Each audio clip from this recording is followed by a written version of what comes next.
Due to the graphic nature of its content, listener discretion is advised. From the halls of Montezuma to the shores of Tripoli, we fight our country's battles in the air, on land and sea.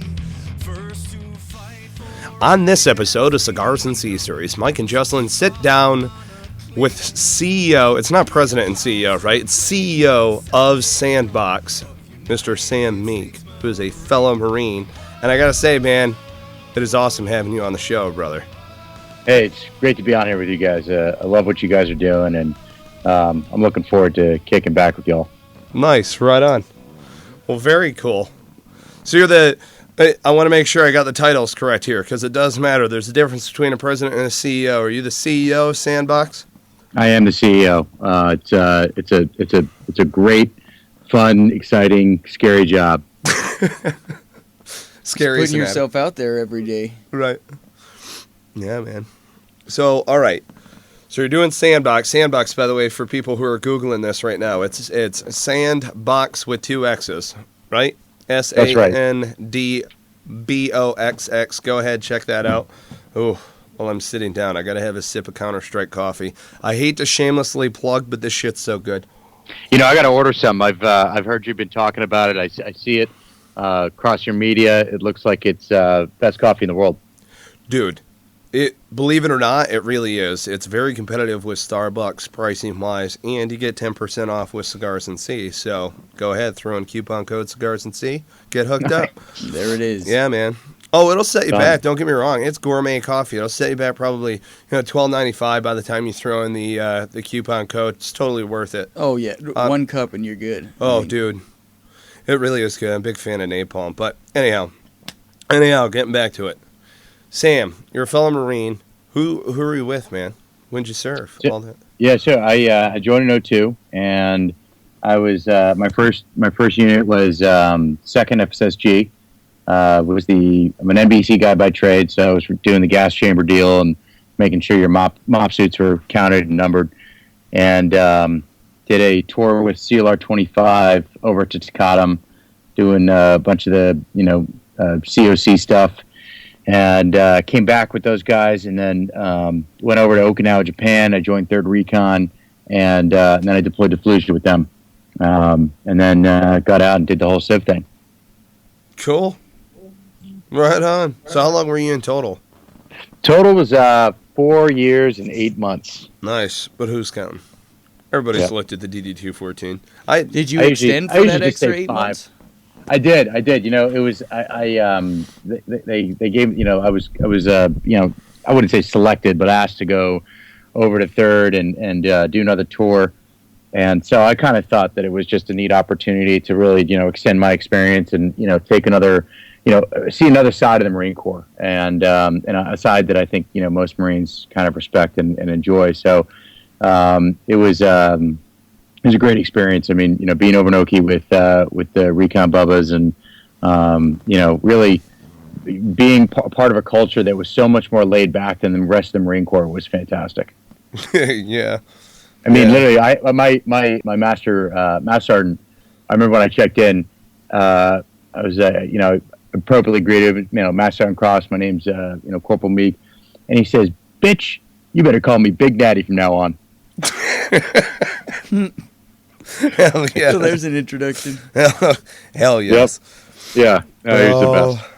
Oh, God. Hell yes. Where were you on Oki? Because I know there's a bunch of different... I've never been there, but there's a bunch of different areas. Is there not?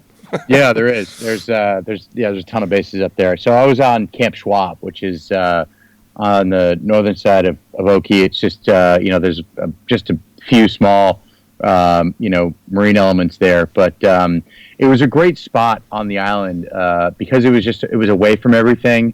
The surf was beautiful. I got into scuba diving, and it was a peaceful part of the island. As you get towards Kadena and Naha and some of the other bases down south, it just gets really busy. The traffic's crazy. Like going out's a nightmare. Schwab was a good place to be at NC or above. I don't think I'd want to be Lance Cooley or below at Schwab. Oh, yeah. I think it's probably just like a dungeon. Yeah, they had Cinderella limo, didn't they? Yeah. Oh, fuck that. Back at midnight? What? Yeah, dude. Oh no. I heard. I'll tell you a quick funny anecdote about my first night on the Schwab. So I went to check in at S1, and the Lance Corporal there just didn't issue me a libo card. I didn't know what a libo card was because I'd come from Lejeune, and so I go out that night with all the Marines, and we go out to this place called Whiskey Dick's, and having a great time. And we're on the way back, and I can't get through the gate, so we literally had to go down to the shore and swim like way out beyond like the fences and the motion detectors, and sneak back on base past the MP sentries on the beach. It was pretty crazy. That's awesome. Hell yeah. Infiltrate your own base. Hell yes. Yeah. You're lucky your ass didn't get fucking shot, dude. Yeah. No, seriously. In hindsight, it was really a bad idea, but yeah. I had a corporal there who'd been there, for his entire, duty so far. And he's like, "Oh yeah, we're good. Don't worry about it. We do it all the time." So, Oh Jesus. No, thanks. Yeah. Oh dear God. Yeah. Oh fuck. That's like when I was boot as fuck. I had a motorcycle. I bought it when we were in SOI. This is such a bad idea. I can't believe I did this, but I went out in town and I bought a used motorcycle and I already had base stickers on it, which were expired, but who's going to pay attention? And so I just literally took off the year date, and I literally was never stopped by a gate guard. Every single one of them waved me through. I always had the orange, road guard vest or whatever, but I would park over by LAR, like on the other side. I'm like, dude, I'm totally good. Nope. SOI instructor knew everything. Yeah. That dude just broke me the fuck off when he found out about that motorcycle. And it's like, I can imagine he did. You moron. Oh, Jesus. But you know what? I'd take that over paperwork any day of the week. Yeah. Oh, absolutely. I mean, you can look through my little brown book right now. You ain't going to see any recollection of that incident. You know what I mean? So, what do they call those things? Page 11s? Right. Yeah. Yeah. I have 3 negative page 11s and 2 positive page 11s. The 2 positive page 11s are for being issued a campaign cover. That's it. Pretty interesting. I think I'm 30. I'm 32 now, and I think the last generation of Marine where you could literally, like, if you got your SRB, you could pull your page 11 out and just shred it, and it disappeared. Nice. Yeah. I don't think that dude, you watch. We could have gotten away with that shit. I mean, for Christ's sake, when you're a sergeant, you got to send all your stuff in to OMPF or whatever. Yeah. I mean, that's all up to you as far as promotion's concerned. It's like when you smoke weed before you ship to boot camp. And they're like, we know that you guys were smoking that dope. We know you're smoking the dope, and we're going to find you. It's like, no, you're not. You're not going to piss test all those recruits. You liars. Anyway. But, integrity and all of that other fun stuff. I'm pretty sure that was in JJ Did Ty Buckle. I don't know. I don't remember. We'll call Frank for that one. Frank Gustafson. Have you been on Frank's show? Frank, what's the name of Frank's show? Gustafson. Oh, Lead Like a Marine. No, I haven't. Marine. I haven't been on it. You should check it out. He wrote a book on the 14 leadership traits. JJ Did Ty Buckle. Yep. So I like bringing him up occasionally every once in a while. We got to get Frank on that. See whether or not it's a judgment call. Good traits to live by. They are. They're solid, man. That and honor, courage, commitment. Big fan of those. Mm-hmm. Not just because we had to stare at them in boot camp. Oh yeah, that reminds me. Are you East Coast or West Coast? I am East Coast. PI, the whole 9? Yep. Son of a bitch. And I'm sorry, you're originally from Idaho, right? Yeah, so I grew up in Sun Valley, Idaho, kind of a ski bum, and then when my parents split up, my dad moved back out east, where his family's from, and that's kind of how I got recruited out of Connecticut. Wow. Right on. That's cool. So when you got out of the Corps, did you go back home to Connecticut originally, or how'd that work out? They just kind of kick you out the back gate and you were done, or? So, long story short. Sorry if I'm cutting in and out. My apologies. No worries. Long story short, when I was in Fallujah, we were getting rid of a bunch of gear, and I got badly injured in a burn pit. It was an accident. It kind of stupid, but nonetheless, it forced me to have to leave Fallujah. So I spent some time down at Brooke Army Medical Center healing up. I had some burns on my arms and whatnot, and at that point, I was just trying to figure out what I wanted to.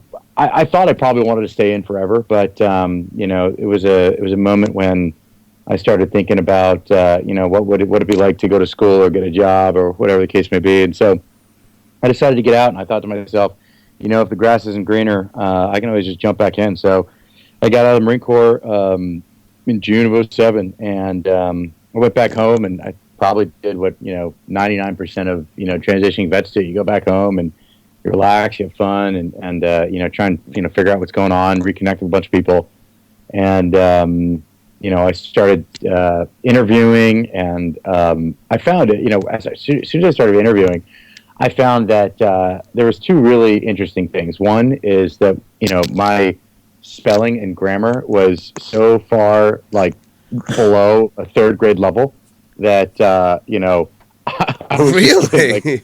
I was just getting feedback from people like, you need to learn how to write and spell. And to this day, I think I could write a little bit, but I still can't spell worth my life. But the other interesting thing was, I was getting really positive feedback from, my drive and personality just to, go out and try new things. And specifically, we were around, in Connecticut. I was living near New York. So I was interviewing for a bunch of Wall Street jobs and whatnot. And I was getting second and third interviews, to come in for, sales positions.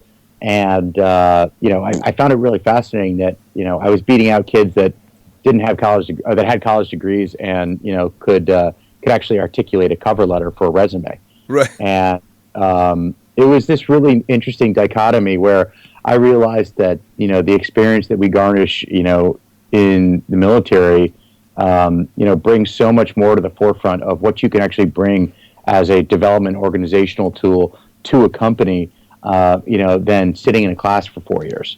And it was absolutely amazing to see. And I think a lot of vets, who get out and they start to try and figure out where they want to go in life with respect to, taking a job, they find that same thing. They're like, wow, people, look at me as, a problem solver for, whatever the hell I'm getting into, I can figure it out. And, that was one of the greatest things about, my transition was actually really understanding what the tools that the Marine Corps had given me were now applicable for the rest of my life.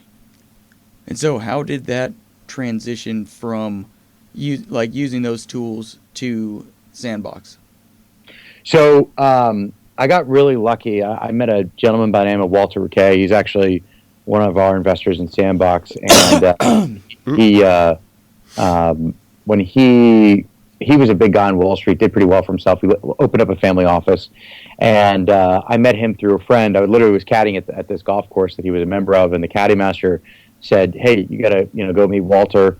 He's doing some great things and loves young, energetic guys." And so I went in, I met with him, and I didn't realize at the time, but he was putting me through an interview process. So I was meeting with the president of his firm and the chief of operations and the head of investments. And he had this, small little family office that he had built that was, slowly turning into a hedge fund business. And he just hired me on the spot pretty much and said, "Hey, come work for me, and I'm going to teach you, the ropes of, what it's like to be in the hedge fund world." And I didn't even know what a hedge fund was, and it was crazy. And so I got into that business, and I helped. I figured out how to raise capital and how to use leverage technology and leverage relationships to get things done, and had a great tour of duty with Walter. And Sandboxx came along just kind of the second credit crunch of '09, when there was that big squeeze again. You saw a lot of like alternative mergers across the street and globally, and it was called WR Platform Advisors, and WR started to kind of slide downhill. We were chopping heads, and the management was running around like crazy, and so I was introduced to General Smith through a family friend of mine, and he wanted to build basically a family readiness platform for the Marine Corps, because as we've moved forward in technology, and as you guys know better than anybody else, like the Marine Corps just like doesn't move forward. It just like stays in its 1976 self. Right. And we were sending Morse code home from Ramadi, so I know exactly what you mean. Yeah, exactly. Yeah. Right. Yeah. Lucky if you get your hands on an Iridium phone.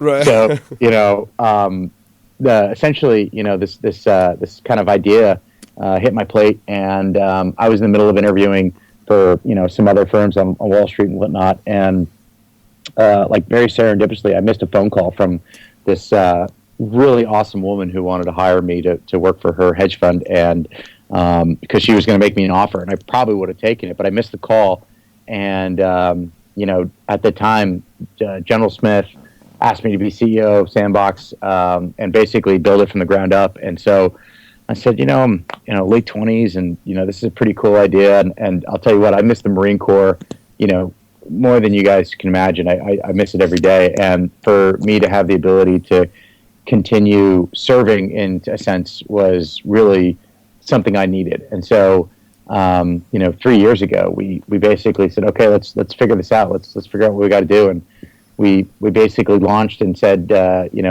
we said, we're going to build a platform that better connects the military community. And, it was literally just something we wrote on a piece of paper. And, the story obviously, goes pretty far and wide from there. But that was kind of the initial, movement into Sandboxx, and, my transition out of the Marine Corps and onto Wall Street, and then, into Sandboxx. Wow. That's all I can say. That's cool. in developing from the beginning to where you're at now, what do you make of the different sparks of ideas, and how do you come across different innovations as you're going, and how does that process work? Oh God, it's definitely not linear, and it's one of those things where there's a lot of luck involved. There's a lot of timing involved, and of course you'll hear this from everybody. But I think that when you think about solving certain problems for a customer, which is I think the whole spirit of building a business and being an entrepreneur, you've got to start somewhere that's kind of rooted in a very fundamental need, or a part of kind of the life cycle of a culture. Mm-hmm. And when you look back at who we are as a brotherhood of Marines, like, we love each other. We love being connected to each other. And at the time, it was really only Facebook and Instagram was just getting kicked off, and there was some Together We Served was out there, but there was nothing that was basically built for the user expectations of today's mobile user that was wrapped in the culture of the military. And so that was really kind of where we planted our first foot. And then from there, I can't tell you, if you read like the original business plan we wrote for Sandboxx, it's crazy. Like there is so much stuff in there. We have Jambox, we have Faithbox, we have like Shopbox, we have all these boxes. Right. And, it's literally, if knowing what I know now, if we wanted to build what we originally thought we wanted to build, it would have cost $20 million, like hands down, easy. Right. And so there comes a point when you really need to like lean on people who have more experience than you do. And I was lucky early on to meet some incredible investors, incredible advisors. Meet my dream partner Swami, who's our CTO, and have General Smith as my mentor and chairman of Sandboxx, helping kind of steward and guide this thing as because I'm from an ideas perspective, I'm like that Tasmanian devil that just like is always throwing ideas at the wall, and yes. My team is literally just like macheting them in half, kind of like Fruit Ninja. And so, it's Well, I mean, one of them slides past every once in a while and turns into a great thing, yeah. And so, it's a delicate act of me trying to not to disrupt like the process of growth that we have, and at the same time trying to push us to the next thing that's going to cause the next tipping point, that's going to be the next feature that's going to cause the next tipping point. Like this like iterative cycle of like ideas, and so like for instance, one of the when we first launched, we were literally like, let's build a Snapchat / Instagram type of experience for the military community and their spouses and the veterans. And although we've built that, and it's been this awesome journey building that, we didn't have like a solid user acquisition strategy initially. And that's when the idea of building the Letters platform came into place. Was like, let's build this Letters platform and use it as a user acquisition tool, because when your ass is in boot camp, you have no access to your phone. And today's generation of Marine and warfighter, spends most of their day, flipping through Snapchat and flipping through their Instagram account. All of a sudden, that's ripped away from you. You have no content, right? And so we now have become this like coveted channel of content to those that are in boot camp and basic training, and and that's kind of service wide. It's all branches. And so for us as a user acquisition strategy, it's been really good. I mean, it's the one thing that kind of leads to like the forefront of Sandboxx right now, as far as like what's sexy for us. Yeah. And the users are coming to us at the 18-year-old, 20-year-old individuals who are joining the military and saying, I don't want to be off the grid when I go to boot camp, or when I go to plebe summer at the Naval Academy or OCS or whatever the case may be. And it's one of those things that initially I had to kind of like sell the board, and I had to sell the team on it. It's like, you want to make paper? You want to make paper envelopes and send them? Like, right? We're a mobile app company, so it's just talking about the ideas and thing. It was one of those interesting points where I think that I'm glad that I pushed it through, because it's been a great success for us, and it's also our revenue strategy right now. But nonetheless, I mean, juggling these ideas, it does get crazy, and as you start to institutionalize your business, you'll realize that when you get an idea, as crazy as it is, like, hand it off to someone else and say, play with this idea and come back to me and tell me if it's feasible or not. And sometimes I can look at Swami or Shane or Anthony or even my fiance and say, hey, what do you think about this? And then it's like, no, and it's like, I drop it, I'm done, I know that I've lost the battle. But sometimes I come back and they've got like this beautiful apricot that I thought was a plum, and so it just really depends. But making sure that all these ideas are always aligned with your growth process and your growth strategy, I think that's kind of what's key. No, definitely. Well, it's interesting that you bring up the paper form of mail, because I remember there was something, I think it was like Devil Dog Mail, Moto Mail. Yeah, Moto Mail. That's what it was. Yeah, yeah. Well, and I just remember, it kind of had, I don't want to say similar by any means, but it had the perforated edges and so on. And then you guys take it like 4 steps further as far as the integration onto a mobile platform, and being able to write something quick and send it back. I was also the guy who did the one-off MRE postcards every once in a while. Oh, I love those. Yeah, those are classic. Absolutely, yeah, dude. Yeah, man. Well, and our paper company is actually the same paper company that Motomail used. Oh, cool. Nice. Right on. Yeah, hell yes. Yeah, no, I think I used Motomail a couple of times and stuff. I don't want to say that it probably was ahead of its time to whatever extent, but at the same time it was lacking, because we didn't necessarily have the ability to respond so rapidly the way that we do now. It's just interesting, because I remember sitting there going, like, I understand why River City's in effect. It's just, I really wish that I could call home right now. And paper mail, like, I would go back through letters every once in a while and stuff. Of course, you can't keep everything. Some of that stuff's got to go to the burn pit. But, stuff that came in from the wife and little things like that, the knickknacks that are associated with it. It definitely, having something tangible helps. Mm-hmm. Oh, yeah. Absolutely. So... And what's really cool about the Sandboxx Letters platform is we include with every single letter a stamped and addressed envelope to go right back to the sender. Yeah. So you're downrange in Fallujah, or you're doing smoke pit stuff at Paris Island, and the ease of just being able to like quickly scribble something on the paper that we provide, you stuff it in the envelope, you hand it right back to the scribe, or you dump it off at S1, and it's just so easy for that round trip communication to occur. Mm-hmm. So yeah, definitely that paper, being able to hold something is really important. Yeah. Well, that's cool, man.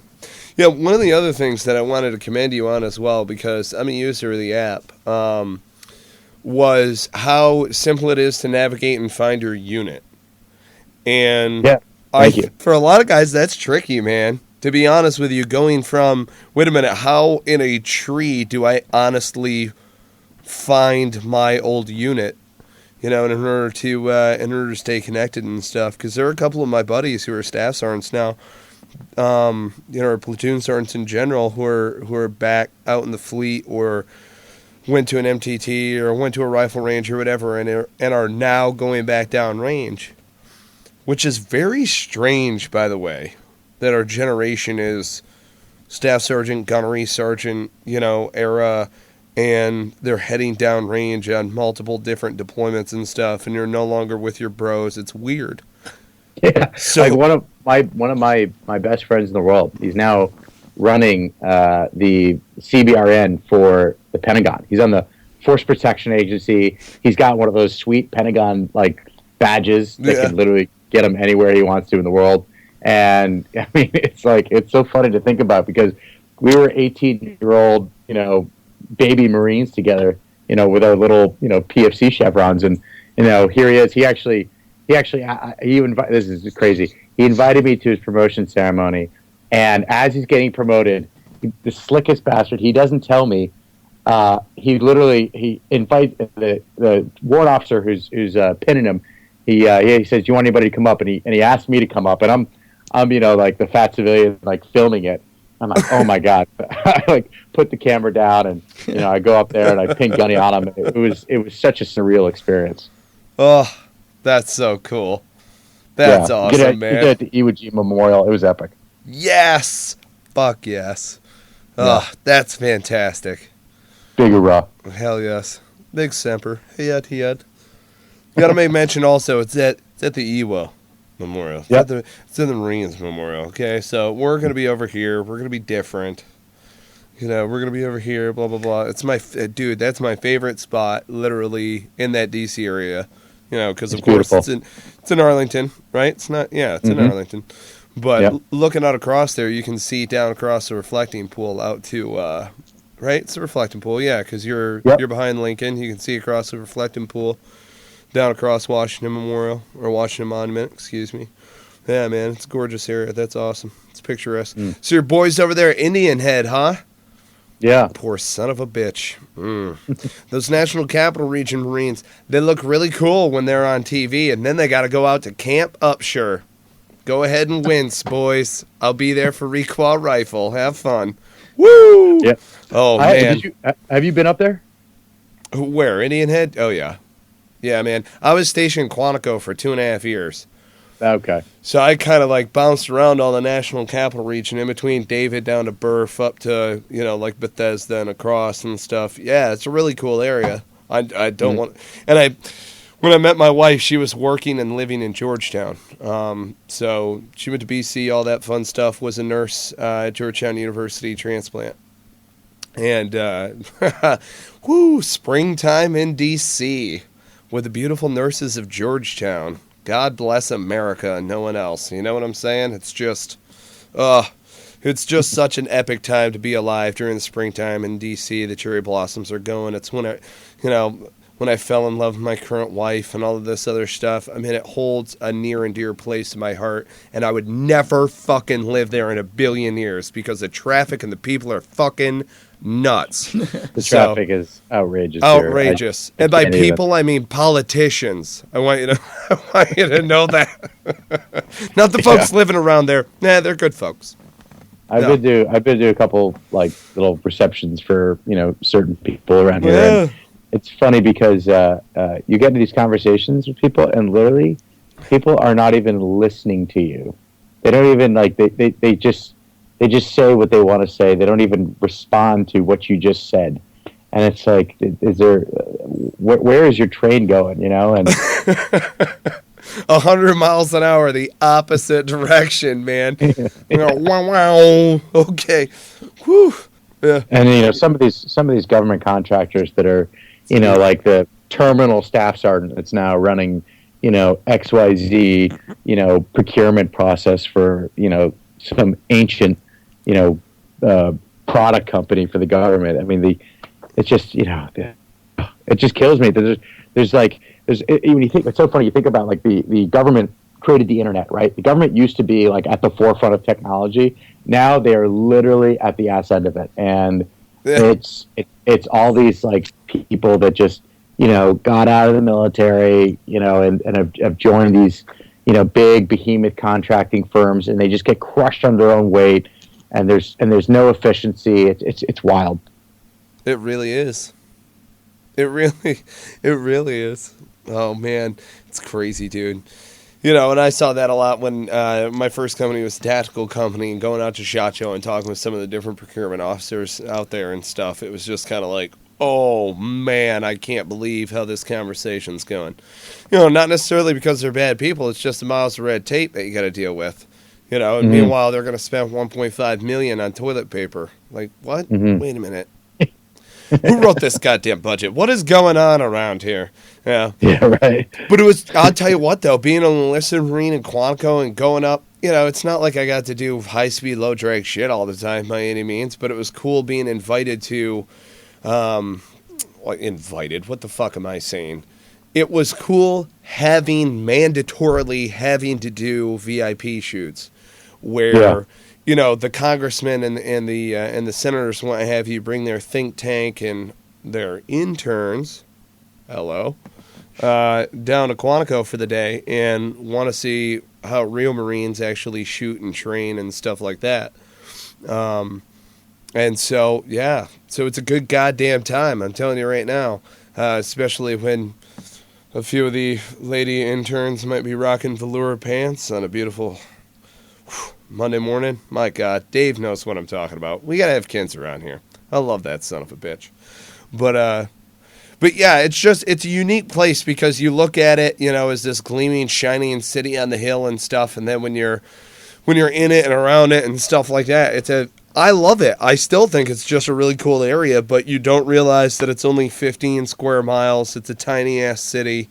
Nothing can be higher than the Indian on what is it? It's the Indian, right? That's on top of the Capitol building that's over there. I mean, it's a weird town in that it's urban sprawl. People are living on top of one another. You have power moguls that are going this way. You have some of the poorest people that you've ever seen in your entire life going that way. You've got Marines that are somewhere in the middle guarding the president along the way. And then, like, white top Marine 1 comes flying through. It's a weird fucking place. And if you've ever been there when the president comes through, I mean, like, shit's on lockdown, you know, and there's motorcades flying all over the place. You have no idea where the hell that guy is. He flew away on a goddamn on his airplane already. So yeah, dude, it's unique.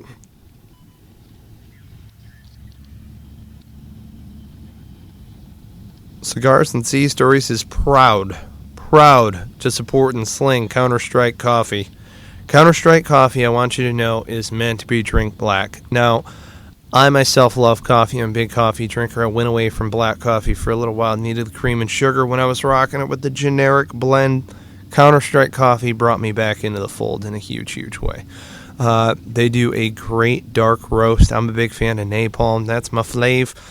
Smooth operator is good, though. It can go with cakes and pies, and I got a bit of a sweet tooth. I know a couple of us do, you know. And then also Firewatch.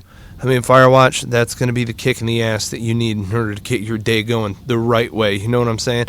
If you haven't already done so, check out counterstrikecoffee.com. Use promo code Cigars and Sea. You will get 10% off. Again, that's counterstrikecoffee.com. Use promo code Cigars and Sea to get yourself 10% off. Now, you guys are out of Arlington, aren't you? Yeah, we're in there's a right on Crystal Drive. There's a big Lockheed Martin building. So Yeah. we're in this great little place called Eastern Foundry. It's a government technology incubator that it's actually one of the founders Nice. is a Marine, and it's a great spot. We love it there. Very cool. Damn, dude, I gotta come up there and check that out. Yeah, you do. I very much so do. And then we're going to lunch on M Street. This is happening. Technology incubator. That sounds very interesting. Yeah. I know. It's one of those. They're trying to carve out a space that's really needed, and being able to deliver small businesses that are nimble and that can actually be innovative and create technology at the speed at which technology needs to be created. Where you look at the CBEs and the Boeings and Lockheed Martins of the world, they although they kind of are the gold standard, but when it comes to being able to actually field something that's going to be ready in 6 months as opposed to 3 years, it's a whole different ballgame. So they're basically trying. There's this undertow of need for new technology to be fielded faster and faster, and I think it's almost like the civilian side of what DARPA really needs in order to continue its mission are these smaller government contracting and government technology groups. And so Eastern Foundry focuses on bringing them together and then really leveraging the network to be able to get certain technologies and companies and whatnot into the government that work more efficiently. Very cool. Huh. No shit. Eastern Foundry. I got to check that out. Yeah. I'm surprised I haven't heard of them before. To be honest with you. They're about a year old. So Okay. they're about to. I think they're about to open up some space actually in DC proper. So they're continuing their growth model, we're huge fans of them. They've been so kind to us and having us in their office space, and we just love it there. Cool. Right on. No, that's awesome. Hey, within your actual company, by the way, and I love asking this to a few of the different guests that are out there, what type of culture are you looking to cultivate within Sandboxx? So it's a really the culture for us is really more centered around like executing missions in a very laid back way, and we don't have hard deadlines around product development. We don't have really strict rules about certain ways that we like to go around things, because we like to stay very creative around this in this early stage. As we grow, as we add human capital and bring on more resources, that's probably going to have to change. But right now, we're this like really awesome, nimble SWAT team that can, kind of shift, almost on a dime to be able to, follow some sort of trend or create product around a specific need in a very short period of time. And we've done that multiple times. We've been able to iterate and add product, to the platform, that's driven around what the consumer needs in a very short period of time. And so, that obviously changes as you grow. There's no way to remove bureaucracy, but what you can do is you can continue to think about building this like agile team process where everything's really driven around mission, and like thinking about things. There's like the Netflix model, which is where everything is team based, and then there's like the IBM model where everybody's a family. And I think we're probably somewhere right in between there, where everyone really kind of holds themselves accountable for what they're doing, and we just work our asses off and have fun. Killer. Well, I mean, harnessing the creative capacity of the people that are working with one another is key to actually getting people to want to do the work that is being asked of them, and that also allows them to get on board as well with the mission better. But the trick really is, as you grow, continuing to harness that creative capacity while also adhering to a need for more structure. So that'll be interesting to see and check in with you to see how you are balancing that, because that's something that that a lot of companies could use insight into, to be honest. Yeah, absolutely. I've been at this for 3 years. We launched Sandboxx a year ago on iOS. We launched the Android version in July, and I can't tell you, I've been fortunate to learn so much, by skinning my own knees. But at the same time, I've been fortunate to meet a lot of great mentors out there and people who are, 3-4 steps ahead of me with building their business that are full of like just really awesome things to think about. And that's the kind of stuff that you love during this entrepreneurship journey. I mean, you guys are going through it right now, like building a business, building content, scaling. This is all stuff that's like scary but like super exciting at the same time, and like we wake up ready to like kick ass around it every day. Fuck yeah. Yeah, in a huge way. Mm. How many other veterans do you have with you working in the company, aside from General Ray Smith? Right? It's actually right now it's really just General Smith and I as the only veterans. I mean, I love my team to death. They are hands down the best team in the world. But we definitely want to bring on some vets soon. We're going to be putting out some calls to hire probably a head of boots on the ground sales, hire like an operating executive, and might bring on some more engineering talent as well. And I'd love to bring some vets on. It's weird finding vets who the problem with it where we are as a startup is like you can't hire someone that like doesn't have any experience around mobile tech because there's too much drain on the business with respect to getting them up to this appropriate speed.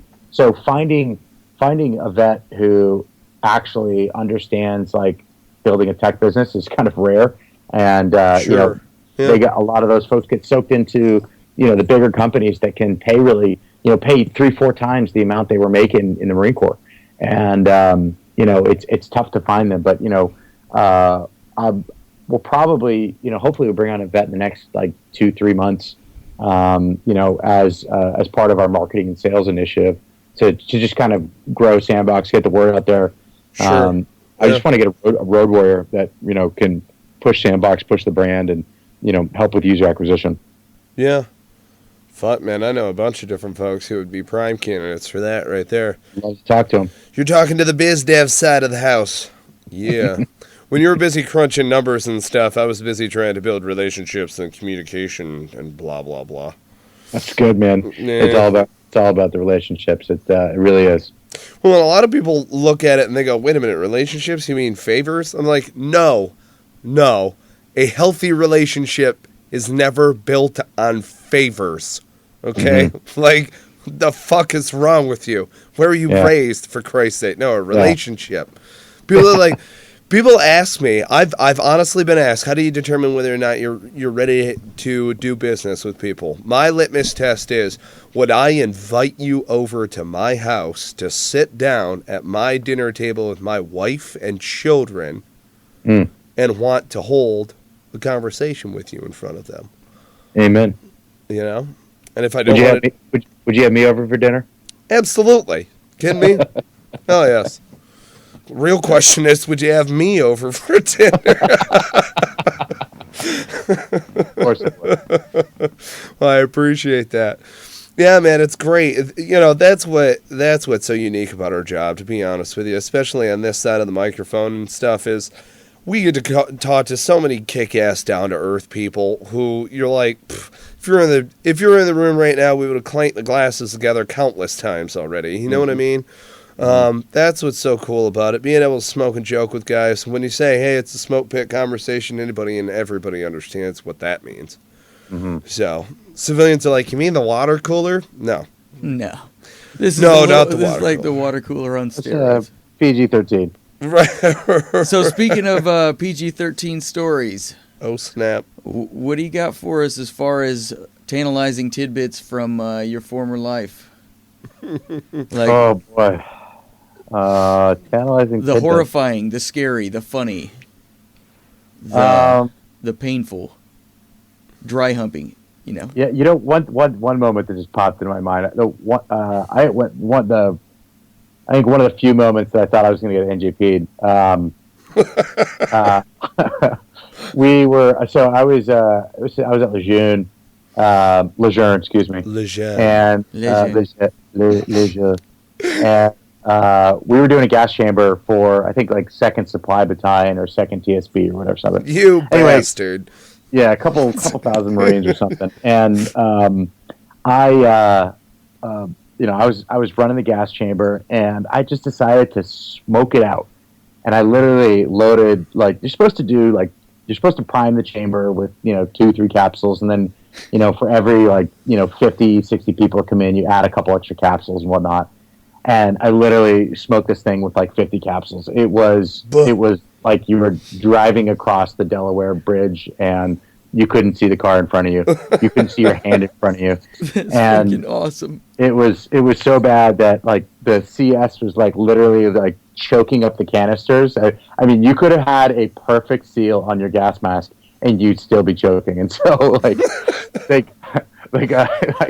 chamber, this shit, the Marines walk out and the chamber is literally just on fire. Plumes are coming out of this thing, and my Staff Sergeant Ramsey, God, it was great, but he just ripped me in half.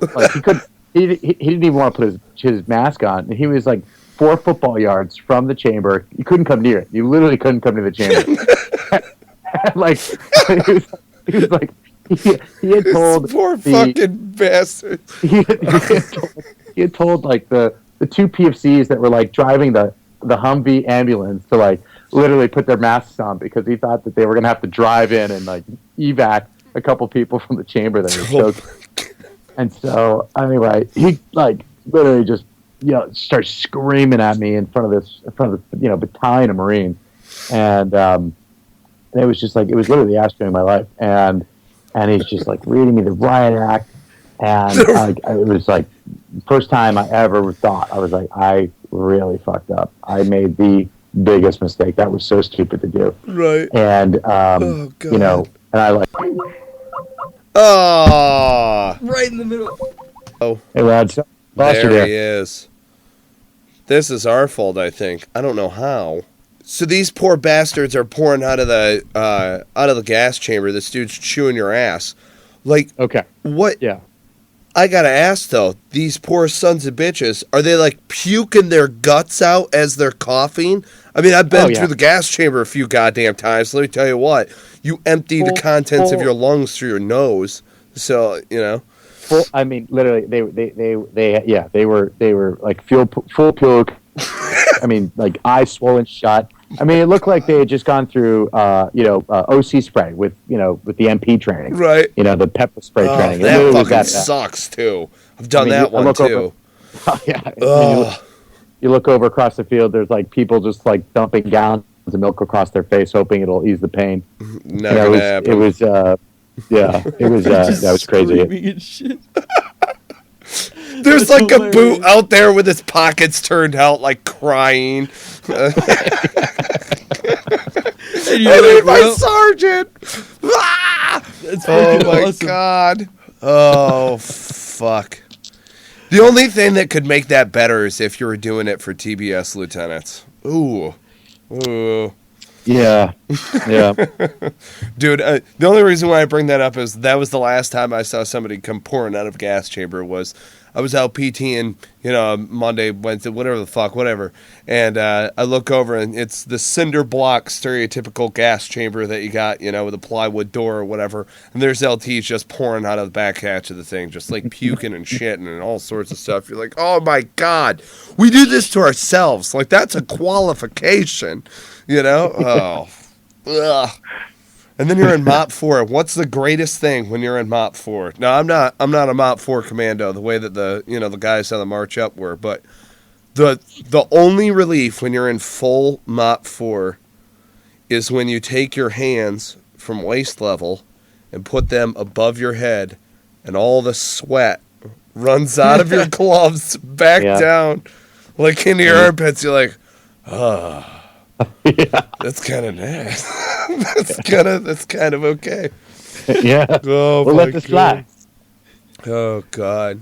So you didn't get ninja punch though. That's good. Yeah, no, it was 48 hours of torture, because I was literally like the bastard child of the platoon, and no one would talk to me, and I had no idea what was going on. And I thought, for sure, I was going to lose the cross rifles, and Right. lo and behold, Ramsey pulls me into his office, and he just goes, dude, don't ever do that shit again, and it was as simple as that. And then the greatest thing was I realized afterwards that, a bunch of the staff and CEOs and officers from, that battalion were trying to come after me because I had smoked them out so bad.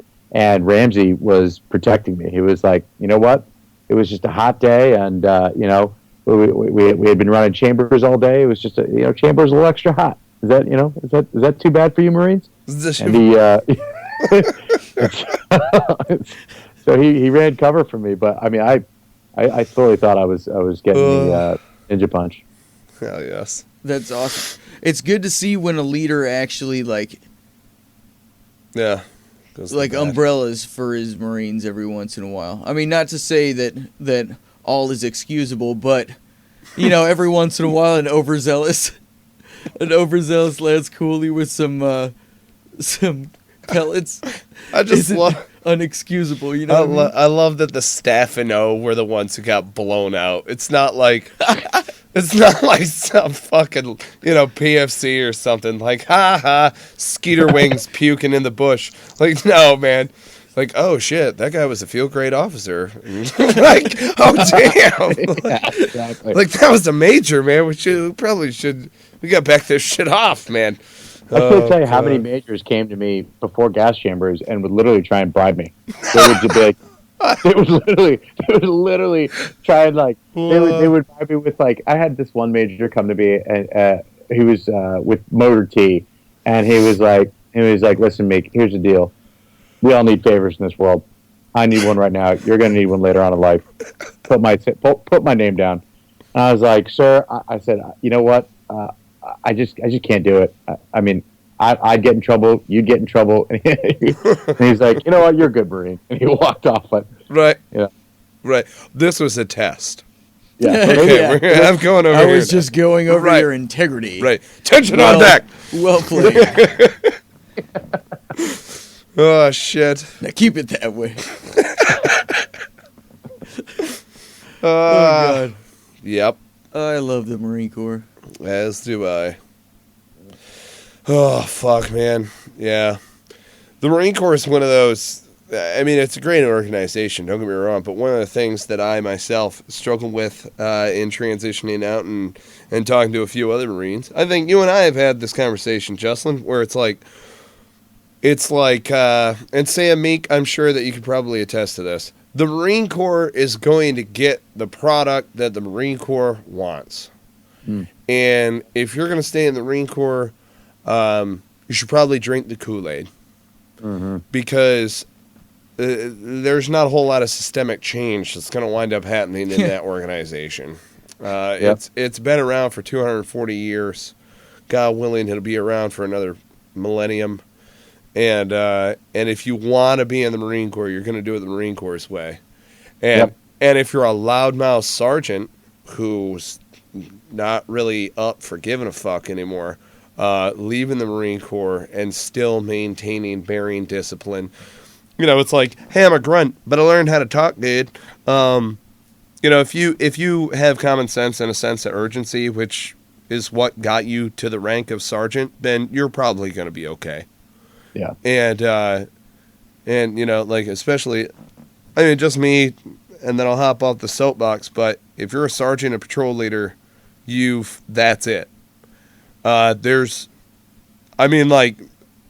don't know, I've never been a battalion commander or anything like that, but once you've led Marines outside of the wire, I don't plan on leading a whole platoon outside of the wire, right? I'm going to go out on patrol. I'm going to go on a squad. All that I'm trying to say is that you've upheld the most responsibility that you're ever going to uphold. That you're ever uphold. Absolutely. Exactly. because you're leading another human being out into a war zone.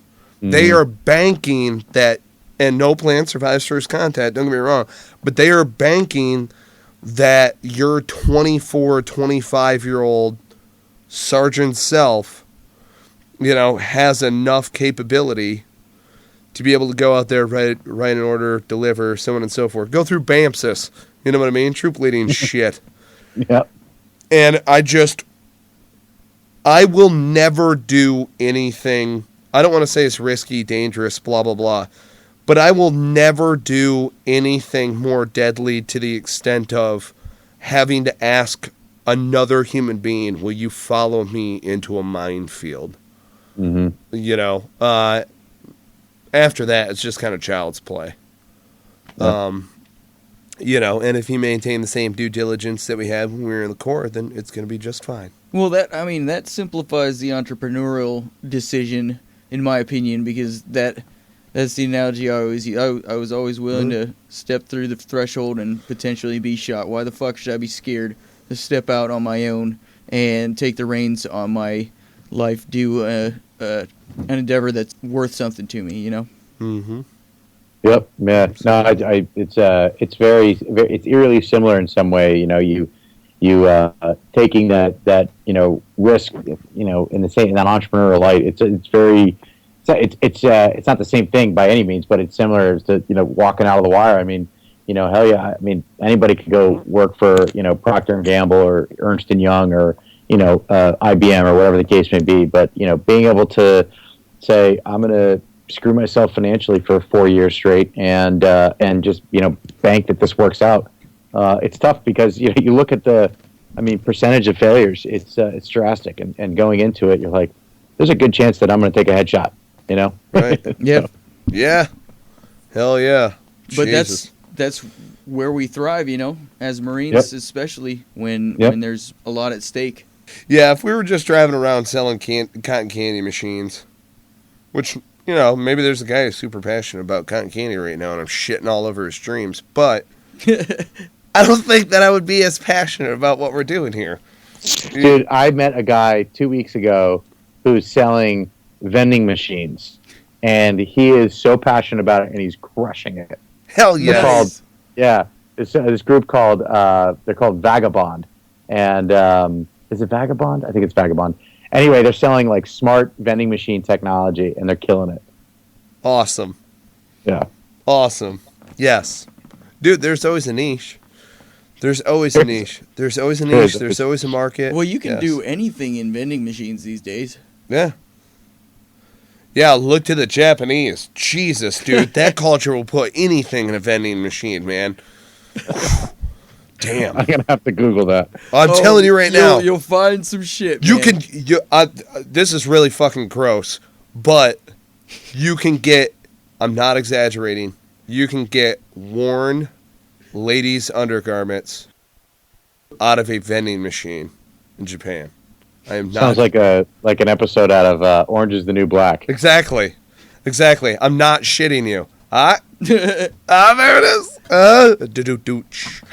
Oh, fuck. All right. Well, as we close this thing out here, do you have any words of wisdom for crazy veterans who want to go out and start their own venture? You know what? I do.